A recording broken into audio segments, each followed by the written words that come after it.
Hey guys, welcome to JazzedTutorials, and today I'm going to be showing you a really cool filter type effect. And by filter effect, I mean like an Instagram filter effect or like things of that nature. We've done things like this in the past, but nothing this really awesome in my opinion. I found a similar effect online, so I took it and twisted it and made it my own, bitches. Alright, so I have this photo here of a girl in the field, and you want to use something of this matter. That way it looks really cool. If you don't have a photo like this, that's fine. You'll have a nice outcome anyway, but this just really ties in with the whole look and feel of the effect we're going for. So, yeah.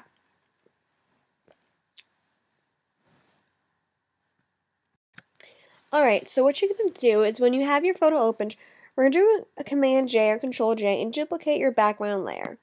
Now you'll notice how in my layers palette I already have a few things here. I'll explain to those way at the end. That's a way end thing. But I'm going to go with you step by step how to do the first part of the whole thing. So Command J, and on your duplicated copy layer, actually first of all hide your main layer. We're not going to use that quite right now. We may not even use it at all actually, but in case we need to go back and use it, it'll be there. So do a convert to smart object. And on your smart object, go here to filter. We're going to add a Gaussian blur of 8 pixels. 8. Sweet. Alright, now on your smart object filter, you want to erase basically just the face and the main portion of your photo, leaving some of the outside not really blurred, if you catch my drift. So grab a soft round brush and just erase the parts you do not want to have showing. I'm going to choose obviously the face and maybe the hand. Some of that.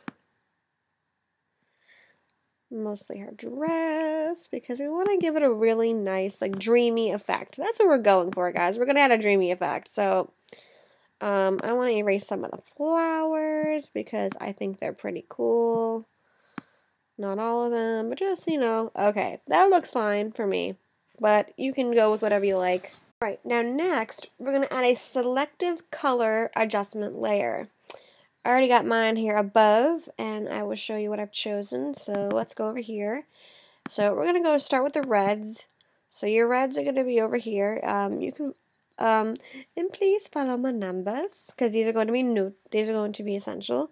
So you get negative 48, negative 28, plus 42. Next, we're going to go the yellows. Negative 45, plus 41, negative 38. Alright, and then we're going to go over here to our magenta, greens, sorry. Negative 52, plus 38, plus 57. Then to our magentas, we have negative 64, plus negative 52, negative 50. And then to our neutrals, we have negative 26, plus 3, negative 48, and you'll get that. Pretty cool, eh? Alright, now we're going to add in another adjustment layer. This one's going to be curves. And basically what we're doing on this layer is we're going to be just kind of darkening the edges of your photo. Not particularly the girl itself or your main image, but just everything else. So grab your curves tool and bring it down just a bit. Alright. Obviously you'll notice how your whole entire layer is black. It's kind of darkened now.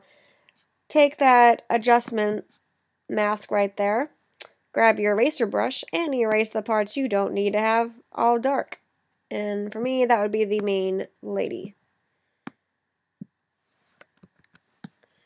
I'm going to have to make my brush smaller.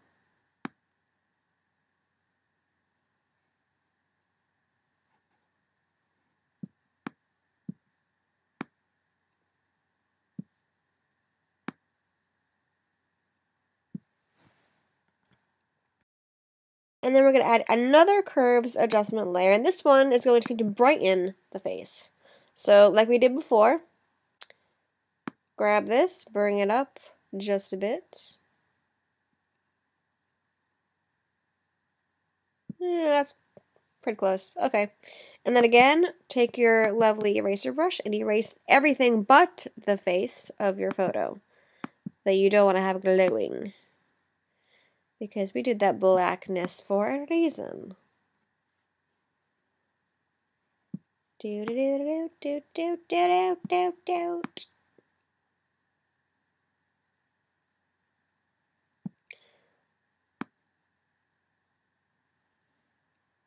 Alright, close enough. Alright, so now this next step can be done, is supposedly be able to be done one of two ways. But the second way of doing it is not working for me, so I'm going to show you the actual way that I did it, and it worked out perfectly fine. We want to brighten the hair and face a tad more than it already is. So we're going to add a new layer above that curves layer. And supposedly you can take the dodge tool on a new layer and make everything in that layer bright and awesome, but I've tried that. It doesn't work because there's nothing in that layer to make bright. So why people tell you can do that, I have no goddamn clue. So for me, I'm going over here to my color swatch. I'm selecting a darkish gray hue, placing a couple of dots where I need them in that layer, and that's my eraser. That's not on the right layer. Oh my gosh. Yeah, nope, not big enough. Close enough. Couple of dots here on the head and the face, and then go over here and change your layer to color dodge, and it brightens the face and hair like you need it. And then alter my opacity down to maybe like 30-ish%. Yeah. Alright, I like that. That's my way of doing it, since the other way people mention you can do it doesn't work for me. But again, I might be doing something wrong, I don't know, but that's how I did that, so you should do it too. But hey, if you can do it the other way, coolness, do it. I don't really care. But I liked it this way, much easier. Alright, we're now going to make a new solid fill layer. So go up here to layer, and under new fill layer, select solid color. Yeah, get that. Okay, and then this thing will pop up here. You want to select this color here, 1B0113. Click OK, and this we're going to select to exclusion. Now, exclusion I don't use very often because it's a very hard like layer style to use because you gotta have a lot of dark colors to use it. And a lot of my stuff I don't really have in dark colors. So this is a very cool type of effect we're doing. We're using a lot of cool things. Alright, next above that we're gonna add a color balance. So just changing midtones to -52 for the reds. And down here, -64. Oh, wait a minute. Haha, sorry, guys. Plus 64. I was going to say, why is it so yellow? There we go. I like that. Okay. We're going to add another color solid fill layer. So go up here to layer, new fill layer, solid color. Yep, we got that. And change this one over here to this lovely greenish color here, 1D4425. Click OK. Set your opacity down to 30%. And then change your blend mode to soft light. Oh my god, that's so cute. Alright, and then we're going to add another selective color adjustment layer above that. And I'll show you what I did there. We start with the cayennes with 41, 71, and 16. In all positives, by the way. Then down to our blues, we have a -17, plus 37, plus 47. And then down to our magentas, we have -7, -21, -47. And then just down to our neutrals, we have -7, -6, and 44. And when you have that, you'll have that. Nifty. Alright, and then now above that, we're going to add a curves adjustment layer. So many adjustment layers. We're going to select blue over here. And I'm going to go over here, and we're going to select this here, 230 and 255. So that's what yours should be. Output is 230, input is 255. It should look something like that. Pretty nifty. We're now going to add a vibrance adjustment layer. So let's go over here to adjustments and select vibrance. This is also another tool I don't use that often either because it's not really something I need to use because it really brightens everything so much that's like, whoa, overpowering. So that's why I don't really use it. But hey, it's a good tool once in a while. Alright, now on that, on your lovely masked vibrance layer, we're going to just erase the parts of the person we don't want to have because sometimes it saturates the photo too much depending on what you're using. So just with a soft round brush, erase the parts you don't want to have showing with the saturation. For me, that's the actual main layer of the lady. I'll leave the rest the way it goes. Alright, close enough. Now, we're going to have to now merge basically everything we've just done. So, grab what you have, and then go down to your smart filter, and hold down the shift key. Alright, and Command E to merge those into one layer. And now we're going to need to duplicate that layer just because we're going to add an effect on top of it. So make sure it's a smart object on the top one. Doesn't matter about the bottom. And then on that, we're going to go up here to Filter. We're going to add yet another Gaussian blur, but this time it's going to be a 6 pixel Gaussian blur. 6. And change that to Lighten. And as you'll notice, it's very bright in some spots, so we're going to fix that. Go over here and select a soft round brush and erase the parts you don't want to have lighten, just around the edges. Just like so. Alright, close enough for me, close enough for you. Sweet. I'm going to make a new layer above this, and this is going to be basically like a little like sparkles and stuff flying in the air. So you're going to want to grab a soft round brush, or a brush of size, I guess soft round brush, yeah. Anywhere from 2 to 5 pixels, and you can actually go ahead and switch that up every once in a while, do a mixture. And the color we're choosing to do this with is going to be this one here. Let me grab it for you.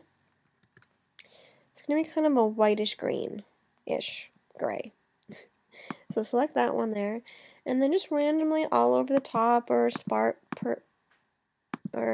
portions of your photo, just put little like dots. Now we're not using a scatter effect on this because we want to place them in certain places ourselves, so that's why we're not doing that this time around, although that would make it really easy. So I'm just going to go and put random different size dots everywhere on here. And I'll make some floors.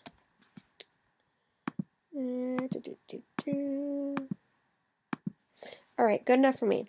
Now, let's add a outer glow effect to that. So let's double click that layer. Outer glow. Sweet. But I really want to enhance that outer glow, so here's what we're going to do.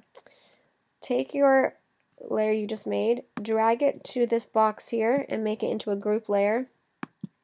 And now in that group layer, change that to linear dodge, and oh my god, look at that. So awesome. So that's basically the effect, guys. That's how you do it. And I already made those two up here as well. So let me hide my other ones and I'll show you what I made before. It's basically the same. Yeah. So that's what I made beforehand. I erased different parts of this one here, as you'll notice, and I put less than the dots as I did before, but that's basically the effect, guys. That's how you make a really cool dreamscape effect. I'm calling it a dreamscape effect. It's really awesome. Yeah. So try it out and see what looks good to you. I love seeing your creations places on Tumblr, Facebook, wherever. I know some of you have made videos on YouTube and have posted them and tagged me in them. That's pretty cool. I've seen those. They're really awesome. And guys, I think we've hit 11K subscribers, and that's really awesome because I never in my wildest dreams ever thought I would be this popular on a social media website, especially YouTube. I mean, I've always thought, oh, I would be cool to be like a really cool star on YouTube. And now that I'm actually a star on YouTube and I'm really awesome, well, that's conceited, sorry. Now that we're all very awesome together, that's pretty cool. So thank you all for sticking with me. Team Awesome Forever. Keep doing what you're doing. Be awesome, stay awesome, and be happy, and love yourself. All right, I will catch you guys next week. Laters.